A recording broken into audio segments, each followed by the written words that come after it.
ओम साईं राम, हर हर महादेव। आज का रात्रि संदेश। एक औरत घर को स्वर्ग बनाती है। एक कामयाब इंसान के पीछे एक नहीं कई औरतों का हाथ होता है। कभी माँ के रूप में, कभी बहन के रूप में, तो कभी पत्नी के रूप में, तो कभी बेटी के रूप में। फूलों की माला बनाने के लिए हज़ारों फूलों की ज़रूरत पड़ती है और आरती की थाली सजाने के लिए हज़ारों दीपकों की ज़रूरत पड़ती है। लेकिन घर को स्वर्ग बनाने के लिए एक नारी ही काफ़ी होती है। लेकिन कई सदियों से नारी पर हमेशा जुल्म हुआ है, अत्याचार हुआ है। पाप रावण ने किया, सज़ा माता सीता को मिली। श्री रामचंद्र जी ने किसी एक इंसान के कहने पर उन्हें अपनी नज़रों से दूर कर दिया। अहिल्या जैसी स्त्री को इंद्र ने सताया।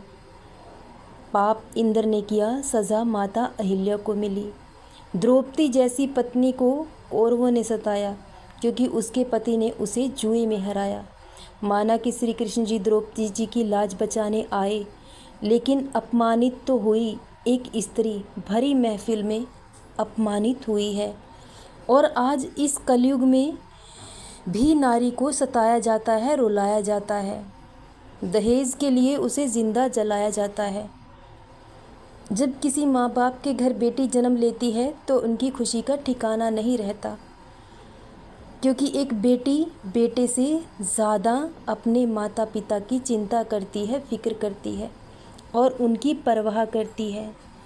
माता पिता बेटी को जन्म देने से इसलिए नहीं घबराते कि वो एक बेटी है, डरते हैं इस बुरे समाज से, इन बुरे लोगों से, कि कल अगर वो अपनी बेटी के दहेज के लिए किसी ज़रूरत को पूरा ना कर पाए तो उसकी बेटी के साथ क्या होगा।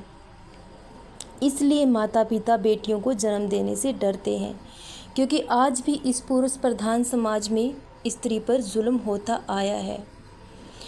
सीता जैसी पतिव्रता पवित्र बहू हर किसी को चाहिए, लेकिन श्री रामचंद्र जी के जैसा खुद कोई बनना नहीं चाहता। पहले खुद श्री रामचंद्र जी के जैसा बनने की कोशिश कीजिए। वो श्री रामचंद्र जी जो पराई स्त्री की परछाई भी अपने ऊपर तक नहीं आने देते थे। तो पहले खुद कोशिश कीजिए। हर पराई स्त्री को अपनी माँ और बहन की नज़र से देखिए, तो आपको हर घर में सीता जैसी बहू ज़रूर मिलेगी। क्योंकि एक औरत की इज्जत, उसका सम्मान शीशे की तरह होता है। जरा से बदनामी के छींटे पड़े तो वो मैली हो जाती है, और मैले किरदार की औरतों को ये दुनिया, ये समाज कभी नहीं अपनाता है। इसलिए हर स्त्री की इज्जत करें, सम्मान दें। पराई स्त्री को अपनी बहन और बेटी की नज़र से देखें, तो हमारी बच्चियां इस समाज में सुरक्षित होंगी। कोई भी माता पिता इस बात के लिए चिंतित नहीं होगा कि उसकी बेटी घर से बाहर गई है, कहीं कुछ अनहोनी ना हो जाए। तो बेटियां भी आज़ादी से इस समाज में जी सकती हैं।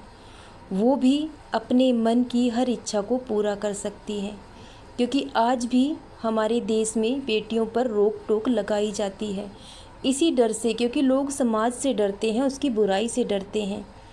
तो हमारी बेटियों को भी आज़ादी से जीने का पूरा हक है। उन्हें सम्मान दीजिए, उन्हें प्यार दीजिए और उन्हें शिक्षित कीजिए। वो आपके हर सपने को ज़रूर साकार करेंगी। सदा खुश रहें, सदा जपते रहें। ओम साईं राम, हर हर महादेव। शुभ रात्रि मेरे बच्चों।